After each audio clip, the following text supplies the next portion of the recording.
자, 안녕들 하세요. 예수천입니다. 뭐, 이제 세무사 2차 시험이 얼마 남지 않았네요. 한 달도 채 남지 않은 것 같은데, 20여일 남았나요? 이제, 2차 시험 이제 마지막 정리를 좀 하고 계실 건데, 세법학에 대해서 전체적으로 정리를 좀 간단하게나마 하는 시간을 좀 가져보려고 파이널 특강을 뭐 기획을 하게 됐습니다. 저희가 이제 세무사 2차 시험에 대해서 다시 한번 뭐 간단하게 정리를 좀 하면요, 여러분들이 뭐 저보다 더 잘 하실 거니까 2차 수험생들이니까, 그죠? 기본적으로 이제 회계학 1부가 출제가 될 거예요. 그죠? 또 회계학 2부가 출제가 될 겁니다. 그지? 그리고 세법학 1부가 출제가 될 거고요. 그죠? 세법학 2부가 출제가 될 겁니다. 그치? 그래서 이제 총 400점 만점으로 이제 시험이 치러지게 될 거고요. 1시간 반씩 아마 시간이 주어질 거예요. 근데 이제 특이한 점 중에 하나는 이 회계학 2부에 가서 여러분이 좀 뭔가를 생각하셔야 돼요. 자, 여기는 뭐예요? 여러분들이 현실의 세계에서 회계학으로 배우는 세법이라는 과목으로 제목이 이렇게 붙었어요. 회계학 2부다. 회계학 2부다. 세법은 회계가 아닙니다. 회계의 일부 기술적 요소가 들어오긴 하는데요. 세법은 그럼 뭘까요? 제대로 된 세법은 여기가 세법이에요. 세법. 오케이. 그래서 이 두 개를 이제 합해 놓은 걸 세법 개론이다 이렇게 이야기를 하게 돼요. 그럼에도 불구하고 현실적으로요, 회계학 강사들이 이제 일부 있긴 하죠. 세법학 일부, 세법학 2부를 가르치는 강사들이 있긴 한데, 그 강사들의 수준도 굉장히 낮은 수준인 것으로 제가 생각할 때는 미루어 보이고요. 또 세법을 기본적으로 제대로 공부한 친구들은 아닐 겁니다. 그치? 그러다 보니까 이제 세법이 제가 공부할 때 한 20여 년 전에 그 뒤로 넘어서 완전히 개판인 세법이 됐어요. 세무회계 중심의, 이건 회계학이에요. 회계학. 세무회계는 절대 세법이라고 볼 수가 없어요. 근데 세법 개론을 가르치는 강사들도 다 회계학 강사들이야. 문제가 아닐 수가 없죠. 그죠? 그러면 온당한 세법은 어디예요? 이 세법학이라고 부르는 법학도 아닙니다. 사실은. 그지? 그죠? 그지? 법학으로서의 세법 관점을 보는 겁니다. 여기는, 그지? 가장 중요한 내용이 명분, 또 취지, 오케이? 또 그 제도가 만들어나는데 헌법상 제약 조건을 침해하지 않는가. 이런 것들이 굉장히 중요한 가치가 되는 겁니다. 그래서, 다른 부분에 대해서는 제가 말씀드리기만 하고요. 그럼에도 불구하고 회계학원에서 강의를 파는 거 보면 되게 웃겨요. 회계학 1부나 2부는 훨씬 비싸게 팔고 여기는 굉장히 싸게 팔아. 왜 그런지 잘 이해가 안 돼요. 그리고 이제 세무사 공부하는 분들, 그치? 회계사 쪽에서 넘어온 친구들 말고요. 순수하게 처음부터 세무사 공부했던 분들이 이 회계학 1부에서, 그치? 회계사 공부했던 친구들을 이기긴 쉽지 않아요. 그럼에도 불구하고 이제 회계학원 패러다임을 따라가다 보니까, 그지? 여기는 뭐 그냥, 지금도 아마 요약 써가지고, 그죠? 앞글자 따고 공부하고 있을 것이야. 그래서, 그죠? 여러분이 합격할 수 있겠어요? 자, 문제가 되는 건 이 세무사 2차 시험의 경쟁률이에요. 오케이? 경쟁률이 역시 아마, 그죠? 10대 1은 될 거예요. 그죠? 그러면 여러분이 공부를 어지간히 해서는, 그치? 대부분 9명에 들어간다는 거야. 9명에. 예? 그렇게 해서 이제 순환을 계속 하죠. 그죠? 2차를 3번 보고 4번 보고. 저희가 이제 회계학원에 있을 때 처음이자 마지막으로 세법학 수업을 했을 때도 유예생들 또는 세 번째 보는 친구들이 수업을 좀 들었었어요. 그때도 저한테 제가 문제를 내거나 세법을 가르치면 이 세법 개론 수준의 세법도 몰라요. 그러다 보니까 그들이 글을 쓸 수 있는 건 그죠? 전혀 안 됐겠지. 그래서 그 뒤에서야 이제 붙더라고요. 그래서 4번째, 또 5번째 이렇게 보는 친구들이 굉장히 많았어요. 그건 세월 만한 5년 이상을 보내는 거예요. 또 1차로 뭐 바로 붙나? 그러다 보면 세무사 공부하면서 6년, 또 7년, 8년 이렇게 보내는 친구들이 굉장히 많아요. 그치? 그만큼의 공부를 해야 될 시험인가에 대해서도 그죠? 의문을 좀 가져봐야 돼요. 그래서 여러분들이 이러한 냉정한 생각을 하셔야 돼요. 그러면서 이 세법학은 그냥 남들이 이렇게 하니까 이렇게 하면 되겠지. 그렇게 공부해서는 절대 안 된다. 이 말씀을 먼저 좀 드리고 싶어요. 그러면 어떻게 공부를 잘해야 될까? 지금부터라도, 그죠? 한 달이 채 남지 않았지만 여러분들은 철저하게 뭘 가지고 이 세법학을요, 그죠? 기본서를 가지고 공부를 하셔야 돼요. 그죠? 자, 앞글자 따봐야 아무것도 소용이 없어요. 최소한 답안지 형식을, 그지? 넣겠다? 그러면, 그죠? 자, 9명이라는 뭐가 있습니까? 불합격자가 존재합니다. 그지?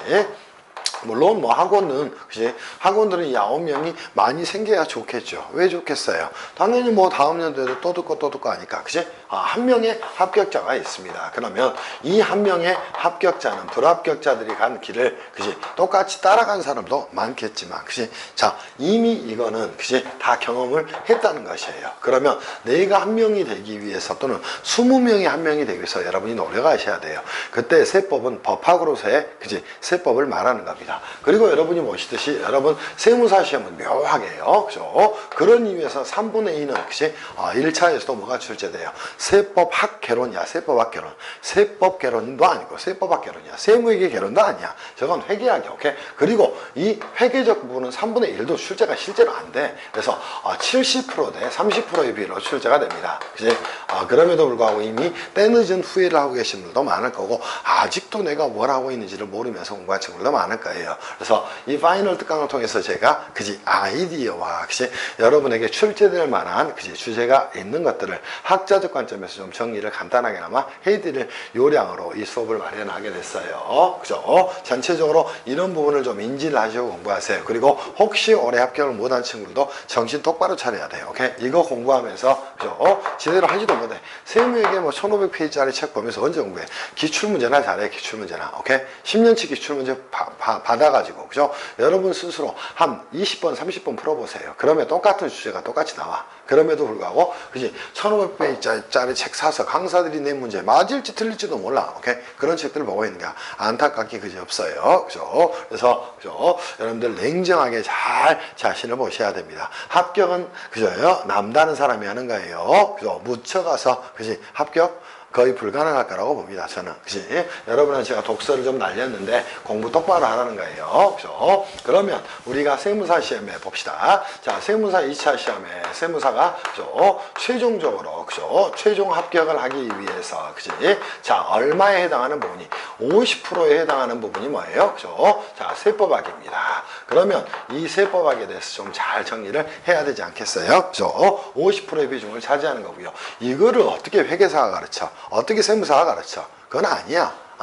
그거는 법의 기본 개념도 모르는데 어떻게 가르쳐? 법정길이 뭔지도 몰라 말해라 그러면. 그치? 그냥 법정길이다.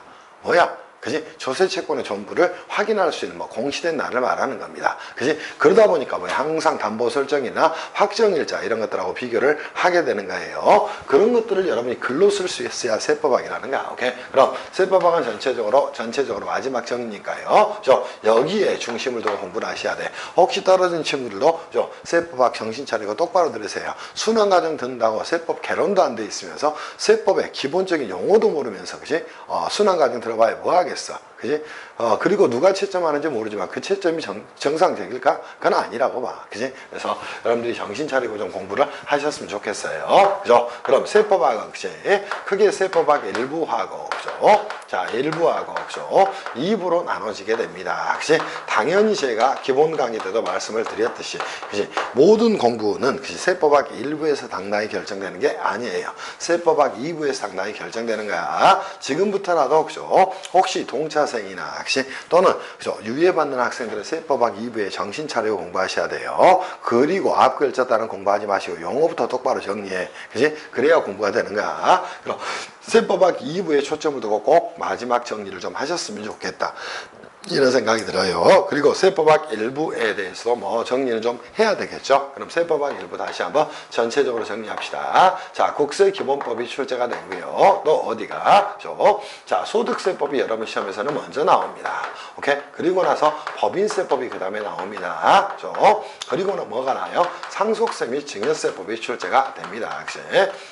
증여세법이 출제가 돼요. 점수 배점으로 보면, 그죠? 자, 여기가 20점이고, 그죠? 자, 여기가 30점이고, 그죠? 자, 여기도 30점 배점이 되고요. 여기가 20점 이렇게 출제가 됩니다. 근데 여러분이, 그지? 자, 파이널 특강 하면서 마지막 정리해야 될 가장 중요한 내용은 어디예요? 국세기본법입니다.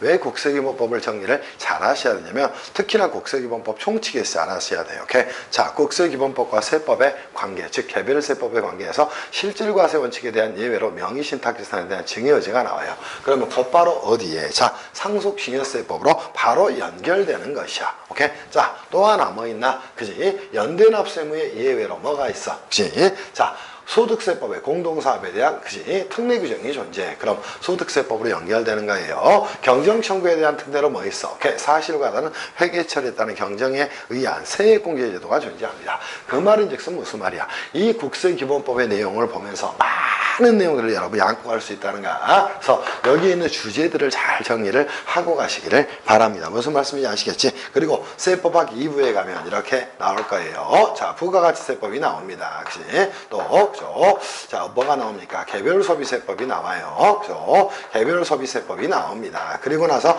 뭐가 나옵니까? 그치? 자, 그치? 또 뭐가 나와요? 그죠? 자, 지방세법이 나옵니다. 그치? 그리고 조세특례제한법이, 그죠? 이렇게 출제가 됩니다. 자, 이 내용에도 전부, 그죠? 자, 어디가? 이 국기법이 영향을 미칠 수밖에 없습니다.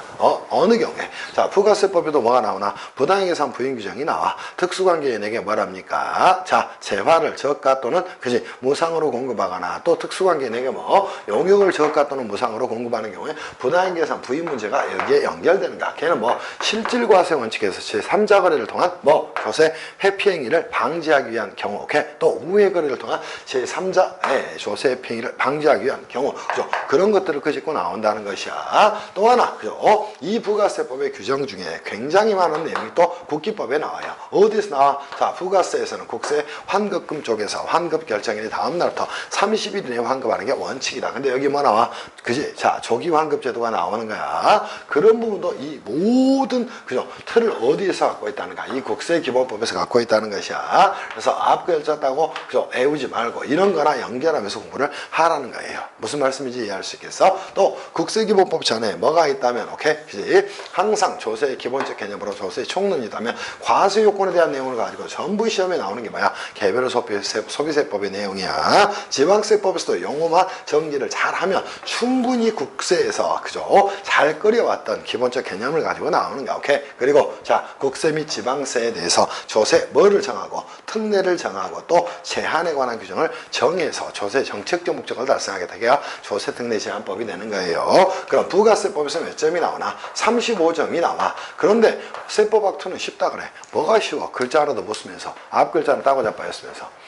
법률용어는 법학은 철저하게 어디서부터 출발해야 돼? 정확한 법률용어서부터 출발해야 되는가? 그래서 이런 부분들을 잘 정리하고 가셔야 돼. 그리고 개별소비세법 20점이 나올 거예요. 지방세법 20점에서 25점이 나올 겁니다. 그리고 조세특례제한법 25점이 나올 거야. 근데 아직도 여기서 그지 암기하고 있는 친구들이 있어. 그지? 조세특례제한법은 기본적으로 25점이 나오면 10여 점은 주고 가는가? 왜 그럴까? 입법 취지를 물어봐. 그럼 목차에서 전부 다 답을 따가는 것이에요. 그래서 자, 다시 한번 강조를 드립니다. 철저하게 이 국세기본법의 기본적 프레임을 잡으면서 이 법이 세법에서 가장 어려운 법이에요. 그죠? 자, 연결시켜서 주제들을 좀 정리를 하시라. 이런 말씀을 좀 드리고 싶어요. 무슨 말씀인지 이해할 수 있겠지? 자, 그렇다면 저희 파이널 특강에, 그지? 파이널 특강에 그치? 수업은 선생님 어떻게 하실 겁니까? 오케이? 그죠? 당연히 그죠? 그 수업은 어떻게 할 거냐면 전체적으로 여러분한테 그치? 랩하면서 끝낼 거예요. 오케이? 자, 그럼 국기법 한 번, 그치? 또 법인세법 한 번, 또 소득세법 한 번씩 해서 여러분들한테 전체적으로 정리를 좀 해드릴 거예요. 자, 그러기 전에 그죠? 여러분들한테 그치? 자, 이렇게 출제가 되는데 그죠? 자, 답안 작성 요령에 대해서 간단하게만 좀 설명을 드릴게요. 자, 세법학 답안을 작성을 하는데, 그치? 자, 답안 작성합니다. 그죠? 이 답안을 작성하는데, 과연 회계사나 세무사들이 법학의 답안을 한 번이나 작성해 본 적 있을까? 없어. 저는, 그죠? 대학에서 법대, 그치? 또 대학원, 그치? 여기서 수도 없는 수업을 했어. 물론, 현재도 건대 대학원 겸임교수지만, 그치? 학부는 아니고 현재는 대학원 겸임교수예요. 저희 수업 듣는 사람들 대부분 그저 박사과정 사람들이 한 70%야. 석사과정 사람들이 한 30% 될 거예요. 그치? 그러면 저한테 뭘 배우겠어? 글 쓰는 법 배우는 거야.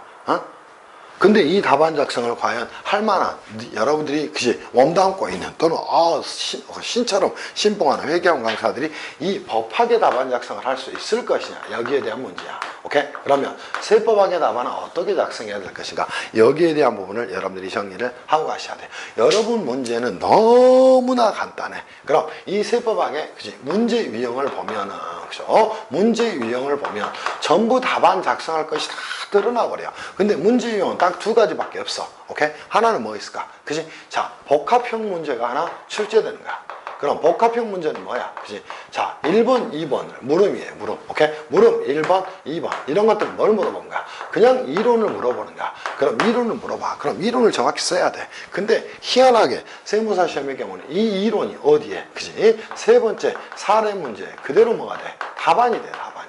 오케이? 그죠? 그대로 답안에 쓸 논거가 된다는 말이야. 그러면 여러분들이 먼저 정리해야 될 건 이론이야, 이론. 그지? 회계학원의 일부 강사들 중에 판례를 가지고 하는 친구들이 있어. 그 당연히 그럴 수밖에 없어. 그들은 법학을 공부를 해본 적이 없기 때문에 판례에 대한 트라우마가 있는가. 오케이? 판례는 대한민국에서 법원성이 없어요. 그죠? 개별 사안에 대해서, 그지? 자, 뭐, 확정 판결을 통해서 개별 사건에 대한 최종 확정 판결을 하는 것 뿐이지. 이게 모든, 그지? 뭐한테, 그지? 조세 채무자인 납세무자한테 적용되는 게 아니에요. 물론, 그지? 판례가, 그지? 나오게 되면 당연히 행정청은 구속이 돼야 되지만요. 그렇다고 해서 여러분이 그 논지에 따라 답안을 작성하는 건 아니야. 물론, 그지? 거기에 맞게 논거를 써서 답안을 작성하면 아주 좋은 답이 되겠지. 그러나, 자, 기본적으로 중요한 건 뭐라는가? 세법의 기본적 이론이라는 거예요. 그럼 여러분들 문제는 전부 다 그지 이렇게 출제돼. 이렇게 출제되는 부분이 뭐야? 대표적으로 자 국세기본법, 또 어디서 여기서 출제돼? 그지? 자, 두 번째 법인세법, 또 어디서 출제돼? 또 소득세법. 이쪽은 뭐, 그죠? 자, 전부 다 이렇게 출제돼. 그지? 그리고 가끔 상증세법도 이렇게 출제가 되는 경우도 있는데 문제 덩치가 작고요. 여러분들 상속세, 증여세법은 이론형으로 훨씬 더 출제가 많이 됩니다. 오케이? 그리고 지방세법 가면 가끔 어떤 내용이, 그지? 자, 어디가, 그지? 여기에 대한 내용이 사례형으로 출제가 될 수도 있어. 그래서 가끔 어디, 자, 개별 소비세나 지방세법에서, 지방세법에서도 가끔 출제가 되는 경우가 있어. 그지? 그러나 이거는 많지 않아. 그러면 이때도 뭐야? 보세요. 국기, 법인, 소득을 할 때도 기본적으로 이런 문제들을 여러분이 먼저 장악하고 그에 따라서 사례 문제의 논거를 만들고 답안을 작성해야 되는 것이야. 무슨 말씀인지 이해할 수 있겠어요? 그죠? 근데, 그지? 판례가 무슨 뭐 신인 것처럼 공부를 해. 그건 아니야. 그거는 법학의 기본이 되지 않은 거야. 법학은 그런 학문이 아니야. 대법관도 법관도 전부 다 전문 갖고 해석하는 거야. 그러니까 여러분이 꼭 공부를 그렇게 하셔야 돼요. 그리고 그죠? 자, 두 번째는 뭐야? 오로지 그냥 단순 이론형이야. 오케이? 그죠? 단순 이론형 문제가 출제돼. 그지? 대표적으로 뭐 있나? 부가세법이 있어. 이거는 그냥 단순 이론을 쓰면 되는 거야. 이런 거 문제가 쪼개져. 그지? 자, 1, 그지? 자, 2, 그지? 3, 또 4, 5번까지도 가. 그지? 자, 대표적으로 부가세 문제야. 부가세법에 뭘, 그지? 전단계 세액공제법에 대해서 이론적 기초를 쓰라고 이야기를 해. 그럼 전단계 세액공제법이 뭔지를, 그죠? 여러분이 아셔야 될 거 아니야. 오케이? 자, 그리고 나서 이 전단계 세액공제법으로 끝나면 안 되니까, 그지? 2번에서 뭐를 낼까? 부가세법의 과세 대상을 출제를 할 수 있다는 것이야. 3번에서 뭘 낼까? 과세 표준 중에 일부를 끄집어서 낼 수가 있다는 거야. 자, 뭔가 좀 어색하네. 그러니까 영세율과 면세를 낼 수도 있다는가. 또 하나 뭘 낼 수도 있다는가. 오케이? 대리납부 제도 등을, 그죠? 용역의 수입에 대한 과세가 이루어지지 않다 보니까 이런 것들을, 그지? 섞어서, 그죠? 이론을 뭘 하게 됩니까? 믹스해서 출제를 하게 되는가. 이게 여러분 시험에 거의 대부분이 되는 겁니다. 그래서 대표적으로 여기에 나오는 게 뭐가 될까? 그죠? 부가가치세법, 그죠? 부가세법이에요. 또 개별 소비세법, 그죠? 개별 소비세법. 또 대표적으로 뭐 있나? 오케이? 그치? 자, 상속증여세법도 이러한 형태가 굉장히 많아. 물론 여기에서도 출제가 되지만, 그치? 또 뭐 있나? 조특법 이런 것들도 이런 거야. 그러면, 그죠? 여러분이 한번 보세요. 자, 세법학 공부를 할 때 기본적으로 이론 정비를 하지 않고 판례를 암기. 판례 여러분 읽을 수 있어? 없어. 읽으라는 게 아니야. 그건 해석을 하는 거야. 그러면 기본적인 이론적 기초를 가지고 이게 맞냐 틀리냐는 논리적 근거를 가지고 따지는 게 세법학이라는 거예요. 그런 부분에 생각을 하면서 공부를 하셔야 돼. 그러면 선생님, 그치? 자, 답안 쓸 때 어떻게 씁니까? 자, 복합형에서 이론에 대해서 설명하라고 이야기해. 그러면, 그죠? 자, 5점짜리야. 그럼 여러분 답안지 몇 줄이야? 그치? 자, 그치? 20여 줄 나오겠지. 그 중에 한 6줄, 그치? 에서 8줄 정도 답을 깨끗하게 써주면 되는 것이야. 그리고, 그죠? 옆에도 여백을 남기고 출제자가 채점하기에 편하게 답안을 써주셔야 돼요. 그때는 항상 목차를 잡으면서 글을 쓰는 거예요. 그게 여러분 교재에 있는 내용하고 똑같은 거예요. 그죠? 그리고 사례 문제를 쓸 때는 순수 사례 문제에도 전부 항상 이렇게 가져가는 것이야. 쟁점이 무엇인가? 어차피 사례에서 쟁점은 나와 있어. 그치? 둘 중에 하나야. 과승과청의 조세부가 처분이 타당한지 타당하지 않은지 여부가 되는가? 그럼 타당하다 타당하지 않다. 그러면 당연히 논거가 나와야 돼. 여기도 뭐가 개입되는가? 당연히 세법에 이론이 개입되는 거예요. 그리고 나서 쟁점에 대한 뭐가 필요하다면 사례에 대한 판단이 필요하다면 사례 판단에 대한 내용을 쓰는 거야. 그리고 뭐 쓰는 거야? 결론 쓰는 거야. 근데 이게 역시 한 15점짜리 이상 점수의 경우에는 이 형식을 전부 취하는 게 좋아. 오케이? 근데 자 10점짜리 정도 돼. 그럼 한 페이지에 전부 다 쓰고 싶어. 그럼 뭐 쟁점 또 논거 또 결론 이렇게 써도 아무 상관이 없는 거야. 이거를 신축적으로 운영을 하면서 답을 써나가는 거예요. 이거는 미국 로스쿨의 변호사 시험의 모범 답안 양식이 되는 거예요. 오케이? 그래서 여러분들이 꼭 이렇게 공부를 해 나가셔야 되지. 쓸데없이 판례 오바야 글도 못 써. 왜? 그치? 항상 법학은 뭐야? 명분이 가장 중요한가? 그 명분이 뭐가 되는가? 이 논거가 되는가? 그치? 가장 중요한 건 이론적 논거가 되는 겁니다. 그래서 마지막까지도 여러분이 그죠? 기본서를 놓지 않고 또는 그죠? 저희 통합세법학 정도의 교재를 보면서 정리를 좀 하기를 바래요. 그렇지 않으면 그치? 자, 여러분들 그죠? 회계사 세무사 특히나 회계학 중심으로 가르치는 세무회계도 회계학이니까요. 회계학 중심으로 가르치는 회계학원에서 여러분이 기대를 해서 거기서 합격할 거라는 건 요원합니다. 요원해. 공부는 결국은 뭐예요? 자기가 깨닫고 혼자 정리해 가는 거예요. 그런 부분을 명심하시고 여러분들 수업을 좀 들으셨으면 좋겠다 이런 생각이에요. 그죠? 여기까지는 그죠? 여러분한테 뭐 유튜브를 통해서 좀 올려드릴 생각입니다. 그래서 꼭 이렇게 공부를 좀 해나가시기를 바래요. 그죠? 자, 이제는 여러분하고 그죠? 수업을 좀 진행을 해 가겠습니다. 자, 지금부터 그죠? 수업을 좀 진행해 가겠습니다. 자, 갑시다. 그럼 먼저 우리가 세법학 1을 그죠? 꺼내서 좀 정리를 하겠습니다. 자, 세법학 1부입니다. 그지? 자, 다시 한번 여러분들은 항상 어떤 시험이 있다. 그러면 이게 뭔지를 잘 생각하셔야 돼요. 그지? 법학으로서의 세법을 세법학이다. 이렇게 이야기하고요. 그거를 그지? 세무회계와 동급으로 놓기에는 너무도 혹시 작다. 그러니까 좀 더 이거를 확대를 좀 시키자. 그래서 크게 한번 여러분들은 시험을 좀 보게 하자. 그래야 세무사 일을 할 거 아니야. 조수송도 하고 상속 증여도 하고 양도도 하고 그지? 무슨 계산만 해서 그런 걸 어떻게 해? 판단을 못 하는데. 그래서 만든 게 뭐예요? 법학으로서의 세법 시험이고 그게 세법학 1부, 2부의 시험입니다. 그럼 세법학 1부에서 다시 한번 그죠? 자, 강조를 드리지만 4개로 나눠져 있어요. 국세기본법 그죠? 두 번째는 소득세법이 나옵니다. 그지? 세 번째는 법인세법이 나옵니다. 오케이? 그지? 그리고 나서 네 번째가 뭐가 나올까요? 자, 상속세 및 증여세법이 나옵니다. 그지? 저희 수업 듣고 제대로 듣고 여러분이 공부를 하게 되잖아요. 그러면 세법학에서 여러분을 배신할 일은 없어요. 왜냐하면 제대로 된 세법을 배우기 때문이에요. 그때 모든 중심은 국세기본법에 있다. 이렇게 좀 생각하시면서 정리를 좀 하셔야 돼요. 그럼 지금 해야 될 일은 뭘까요? 그치? 이 세법학 1부든 2부든 전체적으로 목차를 정리하면서 그치? 내가 얼만큼 이론을 그치? 정비해 놨는가 이 부분에 초점을 두고 좀 정리를 하셔야 돼요. 그래서 저희 교재도 목차부터 한번 가서 보도록 하겠습니다. 통합세법학 교재를 가지고 할 거고요. 자, 보세요. 그죠? 목차. 국세기본법에서는 12개의 목차가 있네요. 이게 여러분들 머릿속에 활활활 타오를 수 있어야 됩니다. 그렇지 않으면 절대 안 된다. 이렇게 말씀을 좀 드려요. 저희 수업은 1시간가량에서 8세법을 전부 다 각각 정리를 좀 해드릴 거예요. 그렇게 좀 정리를 좀 하겠습니다. 그럼 국세기본법 목차를 한번 보세요. 이 목차 정도는 되뇌일 수 있어야 되지 않을까요? 그리고 소득세법도 목차 정도는 여러분이 되뇌일 수 있어야 공부를 좀 한 거가 되지 않을까요? 근데 저희는 순서를 국기법 먼저 하고 법인세를 먼저 할 거예요. 법인세법을 먼저 하는 이유는 뭐 때문이에요? 그죠? 법인세와 소득세는 이렇게 친구처럼 연결되어 있기 때문이야. 뭐를 통해서? 소득 처분을 통해서. 그럼 자, 법인의 소득의 귀속자가 뭐라면 소득 처분을 통해 주주라면 배당이 되는 것이고, 그죠? 임직원이라면 상여가 되는 것이고, 기타이자의 소득을 이룬다면 기타 소득이 될 겁니다. 그럼 법인세 과세와 더불어 소득세 과세에 대한 문제가 생겨날 수밖에 없어요. 그때는 항상 뭐 법인세가 과세된 제후이냐 그렇지 않냐에 대한 문제가 생겨날까? 그때 이중과세 조정에 대한 문제가 생겨날 겁니다. 오케이? 그래서 그런 부분들을 여러분이 이해를 해야 되기 때문에 법인세를 먼저 하고, 법인세법을 먼저 하고, 소득세법을 먼저 하는 거예요. 이것들은 다 개별 법률로 주어진다, 이렇게 말씀을 좀 드릴 겁니다. 오케이?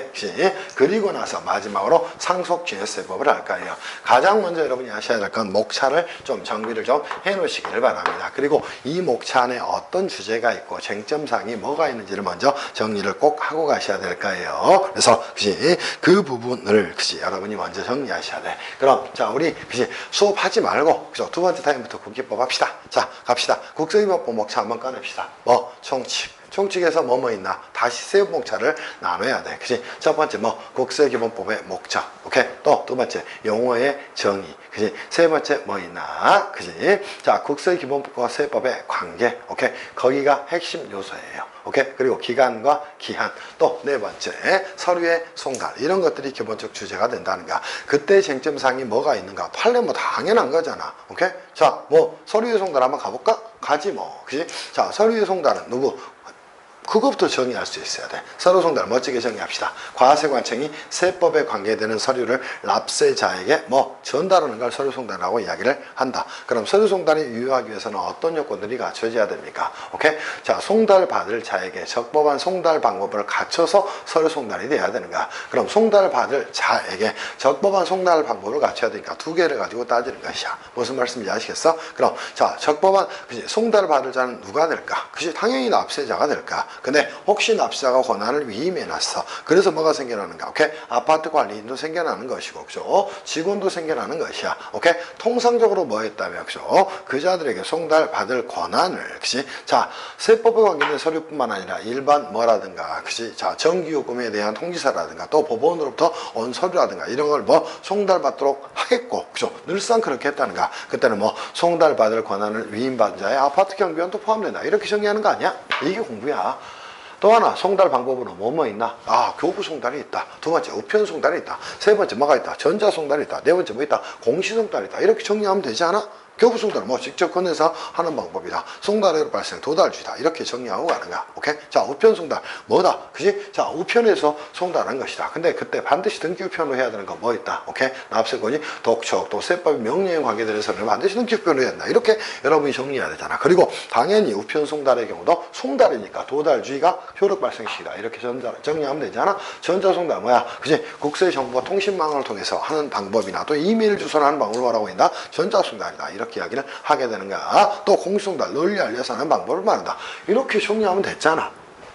공부를 꼭 그렇게 해 가시라는 겁니다. 그러면 어느 하나의 주제를 꺼내도 여러분들이 정리가 될 거예요. 그죠? 그리고 나서 첫 번째, 제1장에 뭐가 나오나? 총칙 끝나고 나면, 실질과세, 그죠? 국세 부과의 원칙이 나와. 그때도 가장 중요한 말은 뭐야? 부과가 뭔가야. 그지? 그래서 그런 부분에 대한 목차를 꼭 정리하라는 거야. 그럼 랩하면서 국세기본법의 핵심. 자, 목차 한번 정리합시다. 첫 번째 뭐? 그지? 총칙. 그지? 총칙에는 5가지 주제. 그지? 국세기본법의 목적, 용어의 정의, 또 그죠? 국세기본법과 세법의 관계, 기한의 문제, 오케이? 서류 송달에 대한 문제, 이렇게 5개 꺼내고 가야 되잖아. 두 번째, 그지? 어디 갈까? 그지? 국세기본법의 두 번째 목차는 뭐다? 그지? 국세부과의 원칙이다. 이렇게 쭉쭉쭉 나가야 된다는 거야.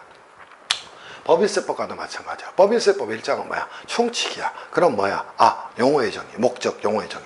이렇게 프레임 있는 공부를 하셔야 돼요. 그래서 꼭 그런 부분에 여러분이 초점을 두고 정리를 하셔야 될 거고요. 그런 부분을 여러분한테 수업을 좀 해드릴 생각이에요. 그리고 뭐가 나온다, 뭐가 안 나온다. 물론 나올 확률이 높은 게 있고 나올 확률이 낮은 게 있지만 여러분이 이런 부분을 잘 정리를 좀 해나가시는 데 있어서 더 중요한 내용이 뭡니까? 조세 총론에 관한 내용이라는 겁니다. 그래서 여러분들한테 국세기본법을 꺼내서 본 수업이 아닙니다. 자, 국세기본법뿐만 아니라 조세를 공부하기 위해서 여러분에게 제1장의 조세 총론만 꺼내서 커다란 목차를 좀 잡아드릴 거예요.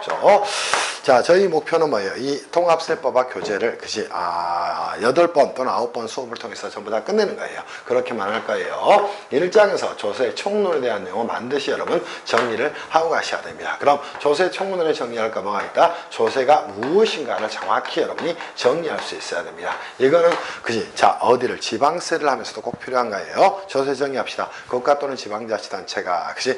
일정한 과세 요건을, 그죠? 자, 국가 또는 지방자치단체가, 자, 첫 번째 끊으세요. 두 번째, 재정 수입을 조달한 목적으로, 그죠? 세 번째, 뭐, 일정한 과세 요건을 충족하는 자에게. 네 번째, 뭐, 반대급 없이 부과하는 금전 지급 채무다. 이렇게 경우를 정의할 수 있기를, 그죠? 바랍니다. 그리고 당연히 뭡니까? 조세도 뭐가 되는 거예요? 그죠? 채권 채무 관계가 되는 겁니다. 그럼 법률 관계에 대해서 꼭 정리를 하고 가라는 거예요. 그죠? 당연히 왜 채권 채무 관계가 될까요? 그치? 자, 헌법에 의해서, 그죠? 자, 뭐를 지게 됩니까? 당연히 과세 관청이 존재할 것이고요. 그죠?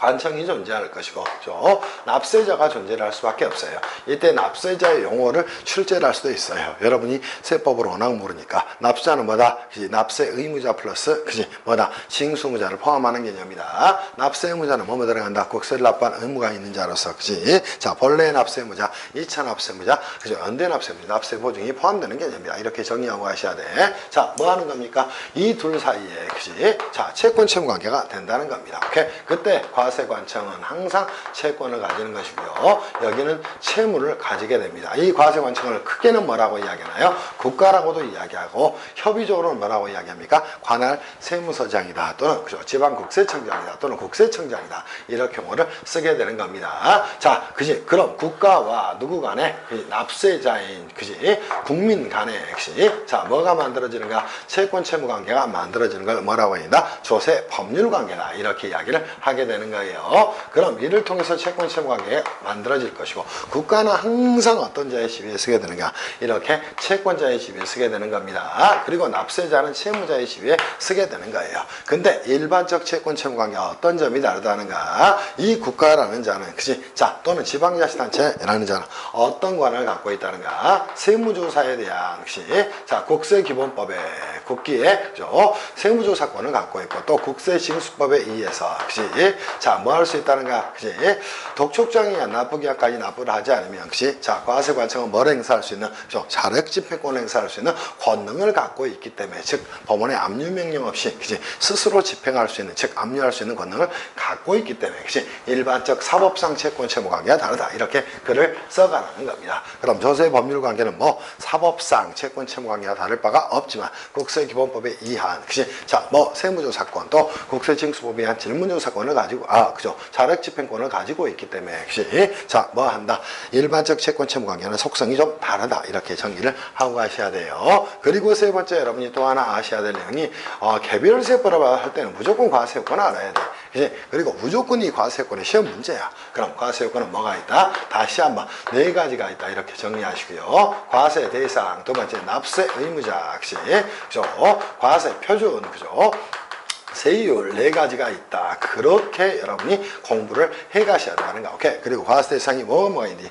그죠? 자, 국기법과 조세특례 제한법을 뺀 6개 세법에서 과세 대상 정확히 포착하셔야 돼요. 그죠? 그리고 여러분들은 시험은 거의 과세 대상과 납세 의무자에 대한 시험 문제야. 왜냐하면 세법 학이니까. 그지? 그리고 과세표준과 세율, 세액을 계산하는 건 세무회계 계산 문제가 될까. 그래서 여기에 모든 전력을 다해서 공부를 하셔야 돼요. 그럼 소득세법의 과세대상은 뭐다? 개인의 소득이다. 법인세법의 과세대상은 뭐다? 법인의 소득이다. 오케이? 그럼 그죠? 소득세법의 납세의무자는 누구다? 거주자 또는 비거주자다. 법인세법의 납세의무자는 뭐 내국법이고 외국법이다. 그때 영리비영리로 나눠진다. 이렇게 정리를 할 수 있기를 바랍니다. 그리고 과세표준은 뭐 그죠? 나중에 수평적 공평의 산출 근거가 되는 것이고 이 세율에 있어서 그치? 부가세법은 단일 비례세율을 쓴다는가? 그럼 수직적 공평이 있어야 될 것이야. 그런 부분을 여러분이 글로 쓸 수 있어야 됩니다. 그래서 이 조세 총론은 여러분이 뭐를 하기 위한, 그치? 답안을 작성하기 위한, 그치? 작성하기 위한 명분을 제시한 거예요. 그죠? 그리고 근거를 제시하는 게 뭐가 됩니까? 오케이? 그치? 조세 총론의 내용이다. 이렇게 여러분이 이해를 하고 가기를 바랍니다. 그리고 나서 봐야 될 내용이 있네요. 그죠? 조세법에 그죠? 기본 원칙이 존재합니다. 그럼 자, 조세법이 가지는 기본 원칙, 그죠? 꼭 머릿속에 정리해야 되겠죠? 2대 원칙으로, 그죠? 일부 교재는 뭐 소득과세 금지 원칙 이런 것도 막 드러났더라고. 개판이야, 개판, 그지? 그런 사람들이 몇십 년씩 세법 강사를 하고 있었다니 안타깝게 그지없습니다. 조세법의 기본 원칙은 조세 법률주의와 조세 공평주의로 나눌 수가 있다. 이렇게 글을 써야 되지 않겠어? 이때 조세 법률은 어디까지를 말하는가? 본조, 시행령, 시행규칙까지를 말하는가? 그럼 본조의 규정을 시행령이나 시행규칙에 위임할 때는 개별적, 구체적 위임만 가능하지 포괄임은 허용되지 않는다. 이렇게 정리하고 가셔야 되겠지. 그리고 법률에서는 뭘 정해야 돼? 과세요건 명확, 과세요건 법정주의, 오케이? 또 과세요건 명확주의를 조세 법률주의 기본적 요소로 한다. 그래서 이렇게 연결되는 겁니다. 과세요건과 그죠? 자, 그죠? 기타 세법상 납세 절차에 관한 사항은 반드시 조세법에 정의해야 된다. 걔를 조세 법률주의라고 이야기를 하는가. 그리고 또 하나 정리할 부분이 있어. 조세 공평주의에 대해서 잘 정리하셔야 돼. 수직적 공평, 수평적 공평, 오케이? 그죠? 글도 쓸 수 있어야 될 것이고, 수평적 공평 뭐야? 그지? 동일한 남세력에 대해서 동일한 조세를 부담하는 걸 말한다. 100을 받았다. A도, B도 100을 받았다. 거기에 10의 세금을 낸다. 오케이? 그럼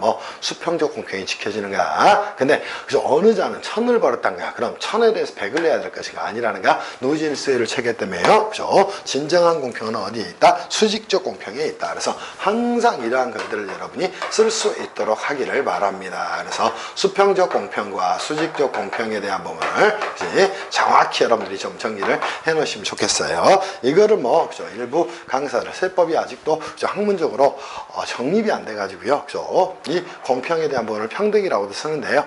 동의어라고 생각하셔도 되고 될 수 있으면 공평이라는 말을 쓰는 게 조금 더 바람직하지 않을까 싶어요. 이거를 여러분이 가져가셔야 돼요. 오케이? 자, 이유는 왜 그럴까요? 여러분들 조세특례 제한법에 있는 내용은 전부 다 명분으로 써야 돼요. 응? 예를 들어서 중소기업에 대한 특례 규정을 두고 있다는 겁니다. 그러면 자, 가장 기본적 내용이 뭘까요? 중소기업에 대한 뭐를 강화하자는가? 응?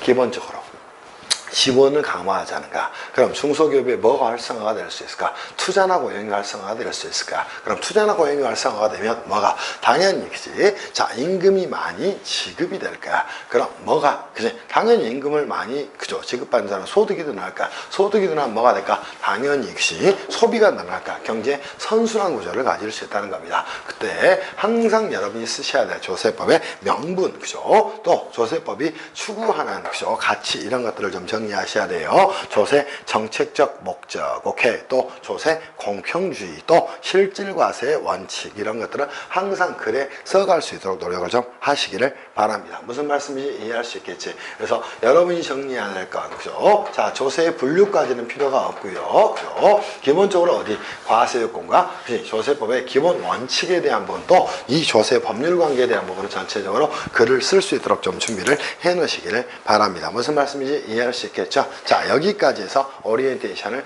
마치도록 하겠습니다. 쉬었다 하겠습니다.